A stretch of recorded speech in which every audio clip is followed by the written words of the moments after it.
Hey everyone, welcome to a brand new video of Mr. Footy Curious। कैसे हो आप लोग? आ गए हैं हम हफ्ते के दूसरे वीडियो में या ऑडियो में, जैसे भी आप सुनते हो।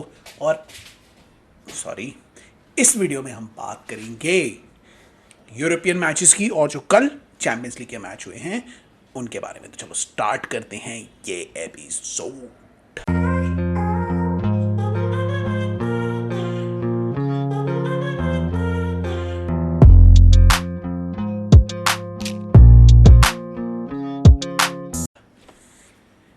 हे guys, welcome back to the episode. सबसे पहले बात कर लेते हैं यूरोप के जो गेम वीक हुआ था उसकी, इंपॉर्टेंट टीम्स की, और फिर हम बात करते हैं चैंपियंस लीग की। चैंपियंस लीग में बहुत सारे मैच हुए थे, बहुत इंटरेस्टिंग मैचेस हुए थे, इसलिए मैं इस वीडियो में आईएसएल की बात नहीं करूँगा। आईएसएल की बात मैं नेक्स्ट वीडियो में करूँगा इस बार, और आपको 3 की जगह 4 वीडियो ले आऊँगा। तो स्टार्ट करते हैं सबसे पहले लीग मैचेस की, 5 टीम्स की। सबसे पहले बात करते हैं रियल मैड्रिड की और बार्सिलोना की। रियल मैड्रिड का जो मैच था वो हुआ जिरोना के साथ। रियल मैड्रिड जिरोना के साथ बहुत ही अच्छा खेली। चौसेलू ने गोल करा, बेलिंगम ने गोल किया और 3-0 से वो इजीली जीत गई। रियल मैड्रिड धीरे धीरे लीग में अब फॉर्म में आ रही है। विनीशियस जूनियर भी वापस आ गए हैं। अगर उनके और अटैकिंग प्लेयर्स वापस आ जाते हैं और वो एक स्ट्राइकर के लिए जाती है जनवरी में, तो I think real Madrid will be fine. But अभी भी स्ट्राइकर की कहीं कमी महसूस हो रही है।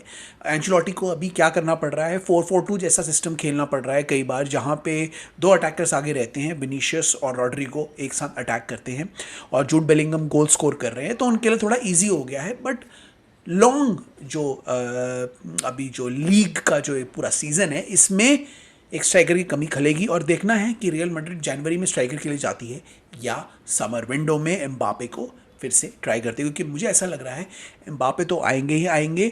मेरे को ऐसा लग रहा है कि एंड्रिक भी आ जाएंगे नेक्स्ट सीजन, तो एम्बापे और एंड्रिक से उनका ये सॉर्ट आउट हो जाएगा। तो अब देखना है कि जनवरी में अगर कोई स्ट्राइकर के लिए जाती है। वैसे जॉसेलू बीच बीच में गोल मार रहे हैं, but he is not a starter. वो एक स्टार्टर नहीं है, और कुछ मैचेस में वो खेलेंगे, कुछ मैचेस में वो नहीं खेलेंगे। तो देखना है कि रियल मैड्रिड को क्या कोई ऐसा स्ट्राइकर मिल सकता है जो टेम्प्रेरी उनकी प्रॉब्लम सॉल्व कर सकता है, जिसके बाद वो जा सकते हैं एक बड़े नाम के लिए। बाय द वे, उनके कुछ और ट्रांसफर रूमर्स भी आ रहे हैं, पर ट्रांसफर रूमर्स की अभी हम बात नहीं करेंगे। जब ट्रांसफर मार्केट क्लोज आएगी तब बात करेंगे। ये मैच में जिरोना ने कोई इशू नहीं दिया उनको। जिरोना वैसे भी एक लो रंग टीम है और उन्होंने आसानी से वो हार गई। रियल मैड्रिड को ज़्यादा मेहनत नहीं करनी पड़ी ये मैच जीतने की, और उनको ज़्यादा अपना एफर्ट दिखाने की ज़रूरत नहीं पड़ी। मतलब इस मैच में तो ईजिली रियल मैड्रिड जीत गई। Jude Bellingham, bye the way, Jude Bellingham के बारे में बोल दूं कि हर मैच में वो मिडफील्ड में कंप्लीट डोमिनेशन कर रहे हैं और गोल भी मार रहे हैं। उनका रिकॉर्ड बहुत ही ज़बरदस्त निकल के आ रहा है यार। 7-8 गोल अभी वो मार चुके हैं और अभी अभी आए हैं रियल मैड्रिड में, और रियल मैड्रिड के one of the best players बन के आ गए हैं, और एक प्रॉपर एक फ्यूचर सुपरस्टार, अभी भी सुपरस्टार है, फ्यूचर में और बड़े सुपरस्टार बन के वो सामने आ रहे हैं। तो जूड बेलिंगम फैंटास्टिक गेम, और गॉसेलू भी बीच बीच में गोल करके अभी स्ट्राइकर की कमी को थोड़ा बहुत ठीक कर रहे हैं। तो रियल मैड्रिड के लिए इजी जीत। और अब यहां से शिफ्ट करते हैं अपना फोकस बार्सिलोना में। और सिविया का जो गेम हुआ वो बहुत ही कड़ा हुआ, टक्कर हुआ। बार्सिलोना ज़्यादा अच्छा तो नहीं कर पाई उसमें, और लेकिन रामोस जो है वो अभी सेविया के लिए खेल रहे हैं, और रामोस का जो ओन गोल हो गया उसकी वजह से बार्सिलोना ने सेविया को हरा दिया। बार्सिलोना ने खुद ज़्यादा अपॉर्चुनिटीज़ क्रिएट नहीं की, ऑल्दो कभी कभी वो थोड़े डेंजरस लगे आगे बढ़ने में, बट बार्सिलोना का जो अभी भी जो मेन जो टॉप ऑर्डर है वो ढंग से क्लिक नहीं कर पाया। स्पेशली इस मैच में सेविया ने अच्छा डिफेंस करके उनके टॉप ऑर्डर को काफ़ी ज़्यादा रोक के रखा, और बार्सिलोना इस गेम में ज़्यादा कुछ नहीं कर पाया। और फाइनली क्या हुआ, रामोस से ही ओन गोल हो गया और बार्सिलोना जीत गई। So it was a hard fought victory, कैसे भी करके उनको विक्ट्री मिल गई, लेकिन it was not a good game by any means from Barcelona players. Barcelona के प्लेयर्स अभी भी थोड़े डिसजॉइंटेड लग रहे हैं, और जब से ये न्यूज़ सुनने में आई है कि बार्सिलोना अभी और प्लेयर्स को सेल करेगी अपने बुक्स को बैलेंस करने के लिए, तब तक आई थिंक उनका स्क्वाड जो है ना थोड़ा सा अभी फॉर्म में नहीं दिख रहा है। तो देखते हैं कि बार्सिलोना इसको कंटिन्यू रखती है या रियल मैड्रिड को टक्कर देती है ला लीगा में। तो उनके लिए आसान जीत थी, इतनी मुश्किल जीत नहीं थी, बट फिर भी वो जीत गए।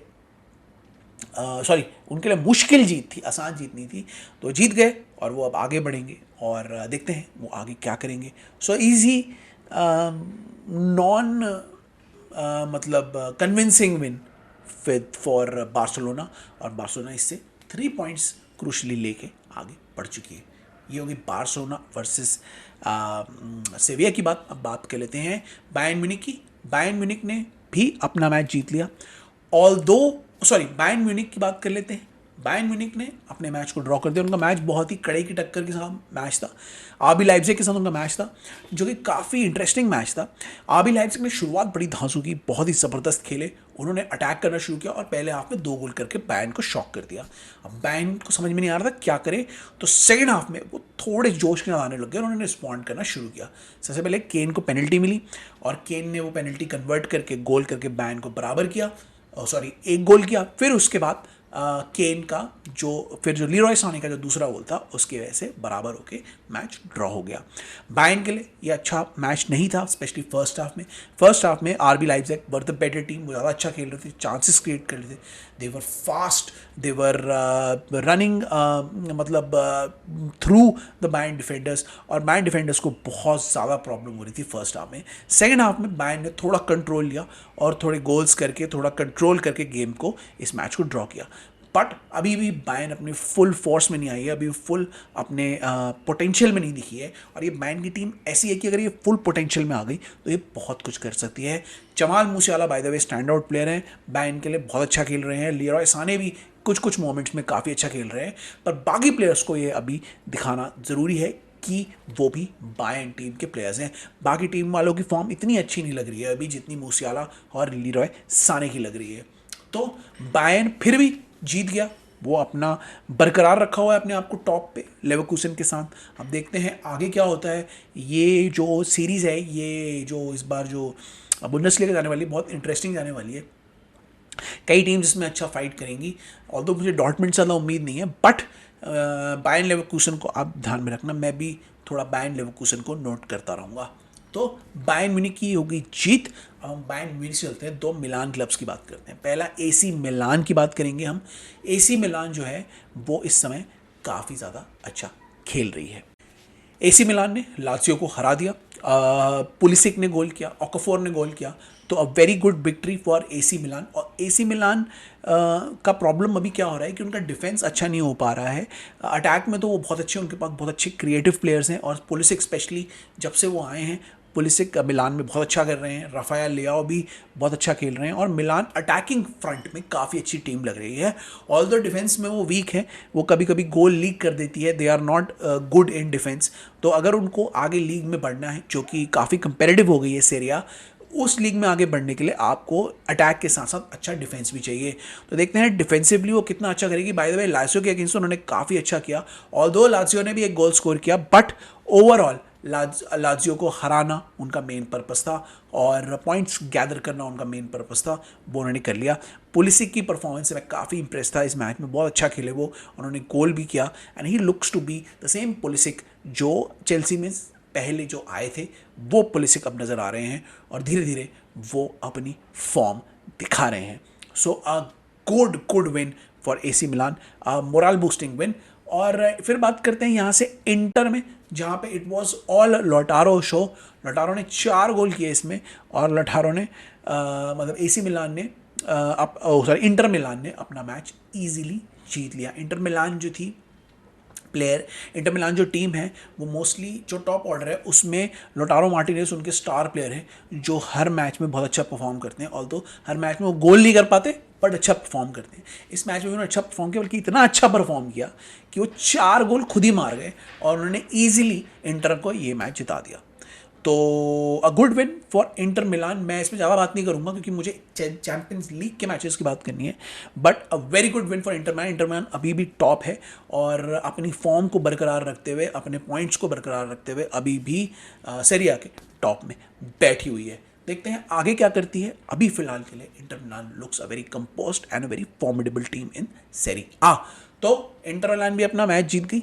अब यहाँ से मैं इनका बेसिकली पूरा डिटेल में नहीं बताया, मैंने ऊपर ऊपर से इंट्रोडक्शन दे दिया आपको, क्योंकि मुझे बात करनी है चैंपियंस लीग के मैचेस की, और जो चैंपियंस लीग के कल जो मैचेस हुए उनकी। बहुत एक्शन पैक्ड मैचेस थे।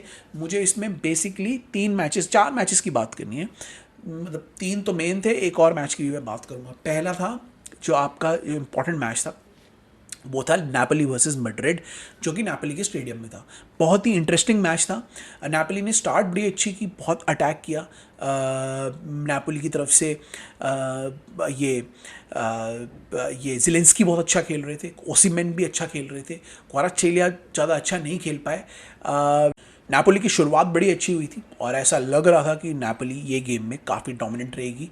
केपा से पहले पहले गलती भी हुई और रियल मैड्रिड थोड़ी प्रॉब्लम में लग रही थी, लेकिन जब जब नापोली अटैक कर रहा था और गोल कर रहा था, उसके बाद रियल मैड्रिड भी फॉर्म में आ रही थी।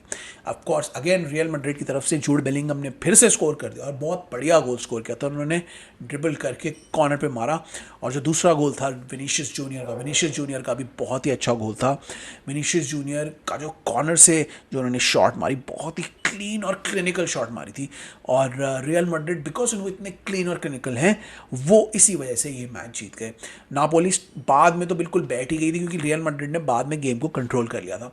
और ऑल्दो नापोली के होम ग्राउंड में ये गेम हो रहा था, लेकिन overall real Madrid was a better team. They played better. Jude Bellingham ने पूरी मिडफील्ड को संभाल के रखा था, कामाविंगा भी अच्छा खेल रहे थे, और ओवरऑल उनके अटैकर्स भी काफ़ी अच्छा खेल रहे थे।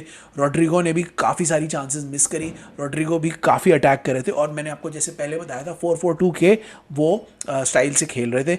आगे विनीशियस जूनियर और रॉड्रिगो अटैक कर रहे थे, और पीछे उनके 4 मिडफील्डर और 4 डिफेंडर उनके खेल रहे थे। डिफेंस में भी रियल मैड्रिड ठीक ठाक ही लगे।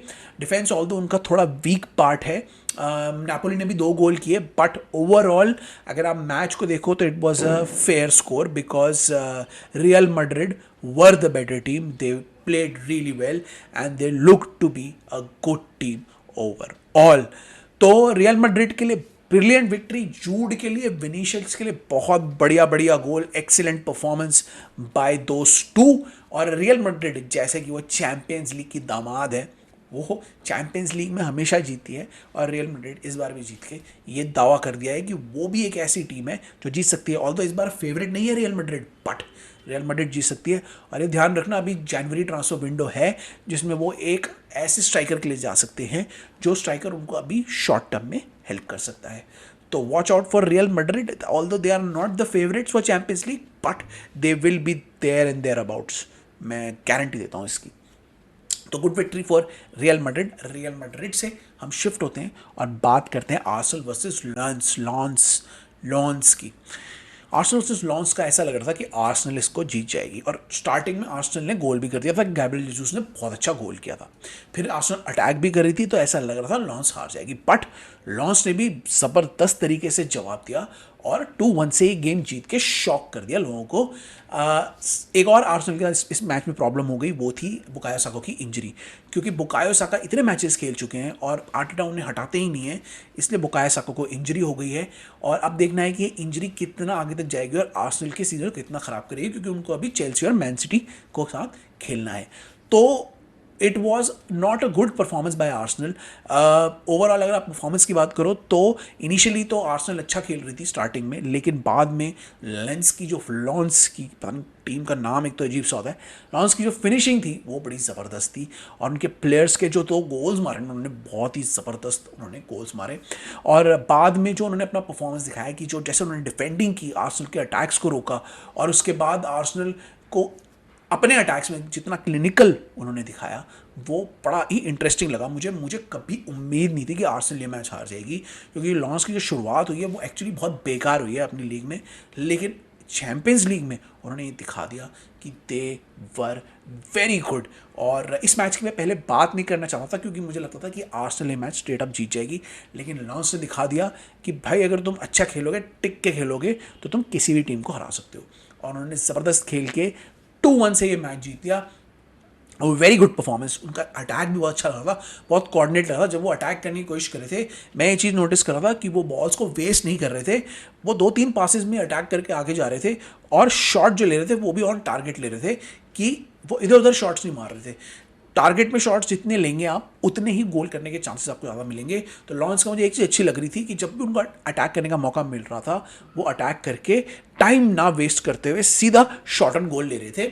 आर्सेनल के पास पोजीशन तो था, आर्सेनल ने गेम को तो मिड ऐसे डोमिनेट किया, बट उन्होंने अपनी चांसेस मिस करी। और जब आप चांसेस मिस करोगे ना तो कोई भी टीम आपको स्कोर करके हरा सकती है। वही हुआ कि वो आर्सेनल थोड़ा बिल्डअप में और अपने गेम में थोड़े पेशेंस थे, वो अच्छे से खेल रहे थे, पेशेंस रख के खेल रहे थे और अटैक करने की कोशिश कर रहे थे। बट आपको क्लिनिकल होना बहुत ज़रूरी है और वो लॉन्च ने दिखा दिया कि आप जब आपके पास बॉल आए, उनको पता था कि बस बॉल नहीं रहेगी, तो आप टाइम मत वेस्ट करो, आप सीधा अटैक करो और गोल के शॉट ऑन गोल ले लो। शॉट ऑन गोल से ज़्यादा चांसेस रहते हैं गोल होने के, और शॉट्स अपनी वेस्ट मत करो। वो लॉन्च ने नहीं की और जो उनके 2 गोल थे वो बहुत ही धमाकेदार गोल थे, बहुत ही ज़बरदस्त गोल थे। I was very impressed by FC launch. Although launch apparently सुनने में ऐसा रहा है कि उन्होंने अच्छी परफॉर्मेंस नहीं दी है अपने लीग में, बट चैंपियंस लीग में they were very very good against Arsenal. And I really like how they played. Match बहुत एक्साइटिंग बना दिया था उन्होंने। आर्सेनल तो खेल ही रही थी अच्छा, लॉन्स भी जब अटैक करी थी तो काफ़ी अच्छा खेल रही थी, उनके प्लेयर्स काफ़ी स्ट्रांग और बहुत फास्ट लग रहे थे। तो it was a brilliant victory for Lens, it was a heartbreaking loss for Arsenal. और उसके ऊपर से साका को जो इंजरी हो गई वो उनके लिए और प्रॉब्लम बन के अब ये बात आ गई है। तो देखते हैं आर्सेनल कैसे डील करेगा। मार्टिनेली अभी भी इंजर्ड है और ऐसे ही अगर उनके प्लेयर्स इंजर्ड होते रहे तो देखते हैं वो कैसे कोप अप करेंगे, क्योंकि शेड्यूल बहुत डिमांडिंग होने वाला है, रिगरस होने वाला है और आर्सेनल ने बहुत टाइम से चैंपियंस लीग नहीं खेली है। So let's see what Arsenal does in the next few matches. लेकिन अभी के लिए Arsenal lost, a heartbreaking loss for Arsenal and a fantastic victory for Lens. तो ये मैच भी बहुत ही इंटरेस्टिंग था, बहुत ही फास्ट बेस था। अब हम इसके बाद बात कर लेते हैं एक और मैच की जो बहुत ही अच्छा हुआ था, और वो था आपका inter versus Benfica. Inter versus Benfica बड़ा इंटरेस्टिंग मैच था। ऐसा लग रहा था कि बेनफिका जी सकती है, बेनफिका के पास अभी भी बहुत अच्छे प्लेयर हैं और इंटर अपने लीग फॉर्म को क्या कंटिन्यू रख पाएगी ये देखना था चैंपियंस लीग में, और ऐसा ही हुआ। मतलब इंटर ने बहुत अच्छा तो नहीं खेला, बट एक गोल करके कैसे भी करके बेनफिका को हरा दिया। इंटर का डिफेंसिव गेम जो था वो काफ़ी अच्छा था और मिडफील्ड में भी उन्होंने डोमिनेट किया। बरेला भी काफ़ी अच्छा खेले, लेकिन overall inter was not that good और बेनफिका को भी चांसेस मिले थे, लेकिन बेनफिका ने वो चांसेस नहीं लिए और उसी का फ़ायदा उठाया। इंटर को एक ढंग के चांसेस, कुछ ढंग के चांसेस मिले, एक तो नहीं कहूँगा मैं, जिसमें से उन्होंने फ़ायदा उठा लिया और 1-0 से ये मैच जीत लिया। ये मैच कहीं भी जा सकता था, कोई भी जीत सकता था इसमें, और फाइनली क्या हुआ, इंटर ने क्योंकि बेटर मैनेज किया, डिफेंसिवली दे वर बेटर, तो इसलिए वो जीत गए। बेनफिका जो अटैक कर रहे थे वो क्लिनिकल नहीं कर रहे थे, इसलिए बेनफिका ज़्यादा कुछ कर नहीं पाया इस मैच में, ज़्यादा ट्रबल नहीं कर पाया इंटर को। लेकिन ओवरऑल इंटर ने मैनेजमेंट अच्छा दिखाया और वो इसी की वजह से जीत गए। इंटर टीम में एक चीज़ बहुत खास है जो मैंने नोटिस करी है अभी तक, कि इंटर को पता लग जाता है कौन से मैच में वो गोल करेंगे, कौन से मैच में नहीं करेंगे। जहाँ पे वो गोल नहीं करते ना, वहाँ पे मैंने देखा है वो ज़्यादा शॉट्स के लिए नहीं जाते, वो वेट करते हैं और वो गेम को मैनेज करते हैं। जहाँ मुझे लगता है हम बहुत गोल कर सकते हैं, वहाँ पे फिर वो गोल पे गोल मारते रहते हैं। तो अगर आपने मिलान के मैच में भी देखा हो, मिलान डार्बी में भी देखा हो, उन्होंने लिटरली देखा कि इनकी कहीं ना कहीं वीकनेस है और हम इसको एक्सप्लॉइट कर सकते हैं, और उन्होंने कंप्लीटली एक्सप्लॉइट करके वो डार्बी को बुरी तरीके से हरा दिया, जो मैंने कभी एक्सपेक्ट नहीं किया था। और कुछ मैचेस अगर आप देख रहे हो तो उनके 1-0 पे अटक रहे हैं मैच, क्योंकि वहाँ पे उन्हें ऐसा लग रहा है कि हम ज़्यादा गोल नहीं कर पाएंगे, आज बात बैठ नहीं रही है, टैक्टिक्स काम नहीं कर रही है, तो वो एक गोल करके गेम को बड़े अच्छे से मैनेज करते हैं। तो that way Milan is very, that way inter is very smart. इसी की वजह से वो सीरिया में भी टॉप पे बैठे हैं और वो चैंपियंस लीग में भी काफ़ी आगे जा सकते हैं। Although they are not favourite, again they are not favourites, but they can go very very far in Champions League as well. तो ये हो गई, तो ये हो गई अब बात इंटर की ना। हम बात करते हैं हमारे मेन इवेंट की, जो था मैनचेस्टर यूनाइटेड वर्सेस गैलाटासराय। ना गैलाटासराय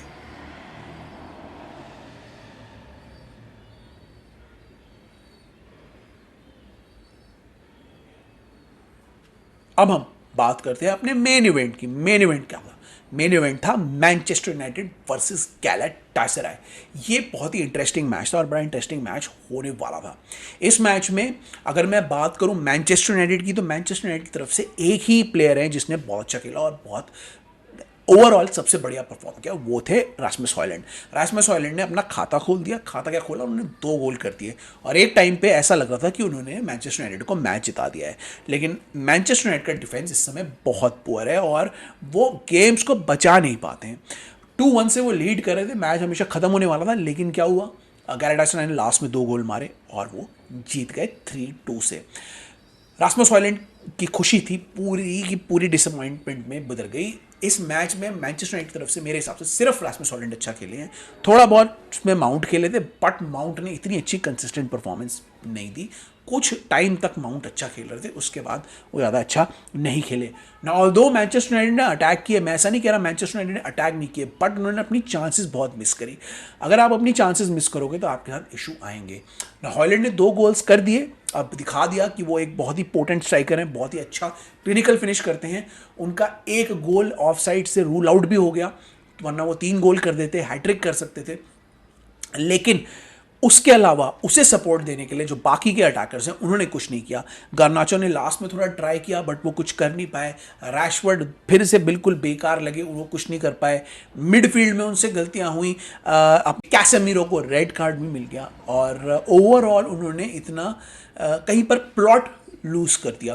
गैलाटासराय बहुत ही ज़बरदस्त तरीके से आया था। बाय द वे गैलाटासराय के बारे में ये बात थी इस मैच से पहले कि सारे पुराने सुपरस्टार्स, पुराने जो प्लेयर्स हैं सब वहाँ पे ठुसे हुए हैं, जैसे ड्रेस मर्टन्स हैं, मारो इकार्डी हैं, विल्फ्रिड ज़ाहा है, जिएक है ऑल्दो वो इंजर्ड हैं। मतलब ये लोग भी कमाल कर सकते हैं और अपसेट कर सकते हैं और वही हुआ। 2 गोल जो थे, 2 गोल वो इन्हीं में से 2 बंदों ने किए। पहला जो गोल था रेगुलन की गलती की वजह से हुआ, वो उसका फ़ायदा उठा के अपने विल्फ्रिड ज़ाहा गोल कर गए, जो एक टाइम पे मैनचेस्टर यूनाइटेड के लिए खेलते थे, क्रिस्टल पैलेस के लिए खेलते थे। उन्होंने क्या गोल मार के वहाँ पे सारे मैनचेस्टर को चुप करा दिया। और उसके बाद लास्ट जो से था वो किसका था, माउरो इकार्डी का। माउरो इकार्डी जिनका नाम सुनने को नहीं आया है, पहले मैच से पहले यही बात हो रही थी कि कोई ना कोई इन लेजेंड्स में से, इन पुराने टॉप प्लेयर्स में से जो अभी सब गैलाटासराय में बैठे हुए हैं, इनमें से कोई गोल करेगा। और ड्रेस मर्टन्स का भी उसमें बहुत बड़ा हाथ था। तो जितने भी ये जो टॉप के प्लेयर थे ना, मैं तो ये भी गारंटी कह रहा हूँ अगर जिएक उस मैच में होते, जिएक इंजर्ड नहीं होते, तो वो भी कुछ ना कुछ करते। तो इसलिए जो भी ये टॉप प्लेयर्स थे, इनमें से 3 प्लेयर्स का इफेक्ट निकल के आ ही गया इस मैच में और उसी की वजह से मैनचेस्टर यूनाइटेड हार गया। मैनचेस्टर यूनाइटेड गेम मैनेजमेंट इतना ख़राब था इस मैच में, स्पेशली जो कैसेमीरो का रेड कार्ड था और उसके बाद जो उनका डिफेंसिव परफॉर्मेंस था, वो जीत सकते थे ये मैच। 2-1 से आगे थे, अगर वो इस लीड को कंट्रोल कर लेते ना, ये मैच वो जीत जाते। ऐसा नहीं उन्होंने अटैक नहीं किए, attacking wise they were looking good. ETH का जो सिस्टम है उसमें अटैक्स बड़े अच्छे लगते हैं, but defensively they need to be solid. Midfield में गलतियां ना करें। मिडफील्ड उनकी मुझे लग रहा है फिर से बड़ी ओल्ड सी हो गई है और उनको अभी कुछ नए यंगस्टर्स आने पड़ेंगे, स्पेशली कोबी माइनो के आने से आई थिंक बहुत फ़र्क पड़ेगा। तो मुझे पता है एरिक टेन हाग के पास अभी वैसे प्लेयर्स नहीं हैं जो वो चाहते हैं, बट उन्हें कहीं ना कहीं गेम मैनेजमेंट सीखना पड़ेगा क्योंकि उसी की वजह से वो हार रहे हैं। चांसेस वो बना रहे हैं, इस मैच में उन्होंने गोल भी करे, लेकिन गेम मैनेजमेंट ठीक से नहीं किया। उन्हें इंटर से सीखना चाहिए कि गेम कैसे मैनेज किया जाता है और कैसे जीता जाता है। तो गेम मैनेजमेंट की वजह से, रेड कार्ड की वजह से और अपने घटिया डिफेंस की वजह से वो ये मैच हारे। लिटरली मैं बता रहा हूँ, पहले गोल में भी डियोगो डालो की कंप्लीट फॉल्ट थी, बहुत ही गंदी गंदी डिफेंडिंग की थी उन्होंने और उसी का परिणाम भुगतना पड़ा। मैं ईटीएच को लोग बोल रहे हैं कि निकालो निकालो निकालो, ईटीएच की क्या गलती है उसमें? ईटीएच ने तो, ईटीएच के सिस्टम में वो अच्छा खेल रहे हैं, स्पेशली अटैकिंग फ्रंट में काफ़ी अच्छे अटैक्स कर रहे हैं, लेकिन जब आप डिफेंस ठीक नहीं करोगे, इंडिविजुअल एरर्स करोगे, तो उसमें ईटीएच क्या करेगा? वो तो आपके प्लेयर्स के ऊपर है ना, कैसे आप कॉन्फिडेंस होता है, कैसे आप अटैक करते हो। और जो पहले उम्मीद थी कि गैलाटासराय की ये स्टार प्लेयर्स कुछ करेंगे, वही हो गया। लास्ट में स्टार प्लेयर्स की सारी से हो गई इस मैच में और जो भी किया है, जो भी हुआ है, वो मोस्टली यूनाइटेड की खुद की गलतियों की वजह से हुआ है और अब उन्हें भुगतना पड़ेगा। अब वो अपने चैंपियंस लीग में भी लास्ट हो गए हैं, लीग में भी वो 9th पे हैं। तो अब देखते हैं कि एरिक टेन हाग से कैसे चेंज करेंगे, कैसे इस फॉर्म को बदलेंगे। बाय द वे ओनाना में भी बहुत गलतियां हैं, ओनाना भी गलती कर ही देते हैं एक ना एक, लेकिन overall ओनाना is a good keeper, but गलतियां वो कर देते हैं। उनको भी सीखना पड़ेगा कि ये यूनाइटेड है, ये प्रीमियर लीग है, इसमें अगर आप गलती करोगे तो आपको छोटी टीम भी पनिश कर देंगी। तो it was a very poor result in the and for United. United ने कुछ टाइम तक अच्छा खेला, ठीक भी खेल रहे थे, गेम को कंट्रोल कर रहे थे। रासमस हॉयलैंड के लिए बहुत अच्छी नाइट हो सकती थी ये, लेकिन वो सारा कबाड़ हो गया एंड में जब वो गेम को मैनेज नहीं कर पाए। तो it was a frustrating night for United fans. वो सारे स्टन होके चले गए ओल्ड ट्रैफर्ड से, और अब वो खेलेंगे गैलाटासराय में, जहाँ पे भाई साहब उनको प्रॉब्लम होने वाली है कि गैलाटासराय उनको जो बजाएगा वहाँ पे। उनके फैंस पागल है। कभी आपको डॉक्यूमेंट्री देखनी हो गैलाटासराय फैंस के बारे में देखना। तो अब देखते हैं कि मैनचेस्टर यूनाइटेड क्या करेगी और कैसे वापस आएगी। ये रिजल्ट्स, ये मैचेस बहुत ही इंटरेस्टिंग थे। आज भी जो मैच होने वाले बहुत ही इंटरेस्टिंग होने वाले हैं। आज होने वाला है Barcelona versus Porto, by the way, जिसमें बार्सिलोना ही जीतेगी मुझे ऐसा लग रहा है। पोर्टो के पास अच्छे प्लेयर्स हैं, but Barcelona has a better team, और उनके जो अटैकर्स हैं वो बहुत अच्छे हैं, स्पेशली लेवेंडोस्की हैं ही उनके पास, लमीन यमाल है। आई think overall I think Barcelona will win the match. But कल भी यही हमने बोला था, लेकिन ऐसा नहीं हुआ। 3 मैचेस में बिल्कुल डिफरेंट रिजल्ट आए, तो मैं कुछ कह नहीं सकता। हो सकता पोर्टो इस मैच में कोई जादू कर दे, बट ओवरऑल अभी मैं बार्सिलोना बोल रहा हूँ इस मैच में वो जीतेगी। उसके बाद हम बात कर लेते हैं, आज जो एक और मैच होने वाला है वो है मिलान वर्सेस आपके सॉरी न्यूकासल वर्सेस पीएसजी। ये भी बहुत इंटरेस्टिंग मैच होने वाला है, न्यूकासल वर्सेस पीएसजी, जिसमें न्यूकासल का होम टर्फ है, इसीलिए मैं न्यूकासल को थोड़ी सी एज दूंगा। ऑल्दो पीएसजी के पास प्लेयर्स बहुत अच्छे हैं, लेकिन न्यूकासल अपने होम ग्राउंड में खेल रही है, और होम ग्राउंड में न्यूकासल काफ़ी अच्छा खेलती है, तो मैं थोड़ी सी स्लाइट एज दूंगा न्यूकासल को। But I think PSG will take it in the end. Mbappe भी खेलेंगे उसमें। I think they have better players overall, but Newcastle को मैं, क्योंकि होम ग्राउंड में हो रहा है उनके, इसलिए मैं थोड़ी सी एज दे रहा हूँ न्यूकासल को इस मैच में। देखते हैं, बहुत ही इंटरेस्टिंग मैच होने वाला है। दोनों साइड अटैक करती हैं, और स्पेशली पीएसजी के जो अटैकर्स हैं वो बहुत ही ज़बरदस्त हैं। तो मैं थोड़ी सी एज देता हूँ इसमें न्यूकासल को, न्यूकासल जीतेगी। एक और मैच में बार्सिलोना को देता हूँ। एक और मैच होने वाला है इनके अलावा, वो है मिलान का मैच, मिलान वर्सेस डॉर्टमुंड। ये भी बहुत इंटरेस्टिंग मैच होने वाला है। और दो डॉर्टमुंड इतना अच्छा नहीं खेल रही है अभी, और मिलान बहुत अच्छे फॉर्म में है, तो इसमें मैं मिलान को ही बोलूँगा, मिलान ही जीतेगी। But Dortmund can spring a surprise. They have the players, although they are not playing well right now, but they have the players to upset Milan. Milan के पास ज़्यादा बेटर टीम है, especially on the attacking front, और अभी मिलान recent में form में भी अच्छी रही है, तो I think they are the favourites. But again this match has the capacity, capability, और ऐसा लग रहा है कि इस मैच में भी अपसेट हो सकता है। बट मैं अभी भी मिलान के लिए ही जाऊँगा इस मैच में। और जो एक और बड़ा मैच होने वाला है वो है Manchester City versus RB Leipzig. RB Leipzig versus Manchester City, बहुत ही इंटरेस्टिंग मैच होगा। लाइप्जिग वर्सेस सिटी में, ऑल्दो लाइप्जिग अच्छा खेल रही है इस बार, लेकिन मैं सिटी को ही बताऊंगा। सिटी अब धीरे धीरे फॉर्म में आएगी। सिटी के 2 मैचेस अच्छे नहीं गए हैं, और वो थोड़े से कॉन्फिडेंस में हल्के से लो होंगे, but I think overall City will manage this match. Although Leipzig के होम स्टेडियम में हो रहा है, लेकिन overall City has the better team and they still are favourites for Champions League. Leipzig की अगर शुरुआत अच्छी रही तो सिटी को प्रॉब्लम हो सकती है। शुरुआत में लाइप्जिग बहुत अच्छा खेलता है, उसके बाद आई थिंक सेकेंड हाफ में overall City will manage the match. अगर उनको शुरुआत में ही गोल पड़ गया लाइप्जिग को, तो आई थिंक लाइप्जिग फिर वापस नहीं आने वाला, फिर city will dominate this match. अगर लाइप्जिग ने स्टार्टिंग में 20-25 मिनट में गोल किया तो ये मैच बहुत ही इंटरेस्टिंग लगता है। तो watch out for this match. मैंने सिटी को इस मैच में फेवरेट करार दे दिया है, और अभी तक तो जो सबसे कॉमन फेवरेट्स हैं मैंने से उनको फेवरेट करार दिया है, पर अगर कल की तरह ही हुआ तो फिर कंप्लीटली डिफरेंट रिजल्ट हो सकते हैं। Let's see what happens. आज भी मैचेस को कवर करेंगे, और मैं जो अब एक और वीडियो बना दूंगा उसमें मैं ये वाले मैचेस और आईएसएल को कवर करूंगा। तो I will see you in the next video. आप देख के मुझे बताना आपको कैसा लगा वीडियो, कैसे लगे हमारा कंटेंट, और जो अगले मैचेस हैं उन पर भी अपने कमेंट देना। मैं सोशल मीडिया में डालता रहूँगा अपना सारा डिटेल। अभी मैंने वैसे पिछले मैचेस का डाला नहीं है, बट मैं डालूँगा। तो सोशल मीडिया में फॉलो करो, कंटेंट मीडिया में फॉलो करो, यूट्यूब में फॉलो करो। अगर आपको हमें यूट्यूब में नहीं सुनना, सारे के सारे जो ऑडियो ऐप्स हैं उसमें हमारा पॉडकास्ट अवेलेबल है। You can go and check out there also. 67 episode के बाद अवेलेबल है। 67 एपिसोड से पहले सारे एपिसोड्स यूट्यूब में हैं। उसके बाद के जितने भी एपिसोड्स हैं वो यूट्यूब में भी हैं और दूसरे पॉडकास्टिंग प्लेटफॉर्म्स पे भी हैं। तो गाइज ये था हमारा एपिसोड आज का, ये था हमारा वीडियो ऑडियो जैसा भी समझ लो, मोटरसाइकिल। ये था हमारा एपिसोड मोटरसाइकिल। ये था हमारा एपिसोड मिस्टर बीइंग क्यूरियस का। ये था हमारा episode mister foodie curious podcast का। होप आपको पसंद आया होगा। I will see you in the next month. निकलते हैं और आपसे बाय बाय।